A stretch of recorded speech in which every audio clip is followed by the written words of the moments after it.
Hi guys! Ito na yung aking patola. Nagumpisa na silang mamunga. I'm so excited. Meron na siyang malaki-laki. Oh. Ayan pa. Yan. Patola. Ayun, umakyat na sila. Oh. Ito pala yung na-harvest natin ngayon. Marami pa doon, oh. Sa zucchini. Hindi ko pa na-harvest lahat. Ayan, oh. Grabe, napaka-productive. Itong liit na to, oh. Ang dami niyang bunga. Ito yung aking beans. Namumulaklak pa lang. Sobrang kapal, oh. Wow! So excited! Ito yung aking guava. Kahit paano nagkadahon, ha. Oh, daming bunga. Yan, may bulaklak, oh. Super excited talaga ako. Update sa aking ube. Ayan ang ating ube. Yun. Balang araw, mapupuno din yan. Lahat yan. Paakitin ko yan doon. Sobrang dami. Ang kangkong, oh, may bulaklak. Ano ba yan? Ang daming namimili. Kunti lang yung ano ko. Ayan guys, tigpa $5.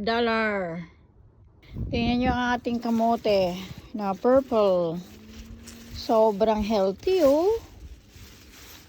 Oh, kapal. Wow na wow. Sana maglaman kayo ng napakalalaki at napakarami. Ganun din po sa container lang natin yan tinanim. At ayan naman yung kangkong ko. Sobrang kapal na din. Wow. Then, ang ating cucumber. Ayan, daming bunga. Nag-harvest ako isang basket.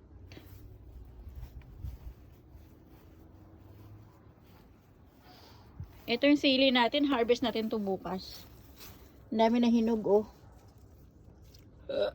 Gabi na eh. Wala na akong time. Ito naman yung ating garbanzos. Ano man tawag nito? Sigarilyas ata. Sigarilyas at mani. Ito pa, gagapangin ko yan doon sa taas. Tingnan nyo yung kamatis ko, guys, oh. Ang taas na. May bunga na kunti. Ayan. First time akong nagtanim ng ganitong uri ng kamatis. Sabi malalaki daw yan. Ay, kakaiba yung ano niya, ang tapang ng amoy, ng dahon. Ang lalaki ng tangkay. Matalian nga to bukas. Yung isa ko pang bayabas. Yung pangatlo kong bayabas. Iba-iba po ang ano nila, variety. Itong bayabas na to, ito, katatanim ko lang yan. Pula yan eh. Pink yung laman. Ito naman, puti lang, pero mabango. Nakasurvive sila nung nakaraang winter. Talagang natanggal yung mga dahon. Yung aking pink na alugbati, Malabar spinach. Ang lalaki ng dahon, oh. Ito yung aking puti na alugbati. Masarap to sa sinabawang isda. Ayan, oh, healthy, oh. Maganda siyang itanim dito sa lugar namin kasi hindi siya masyadong kinakain ng mga kahit na anong insekto. Hindi katulad ng ibang gulay ko.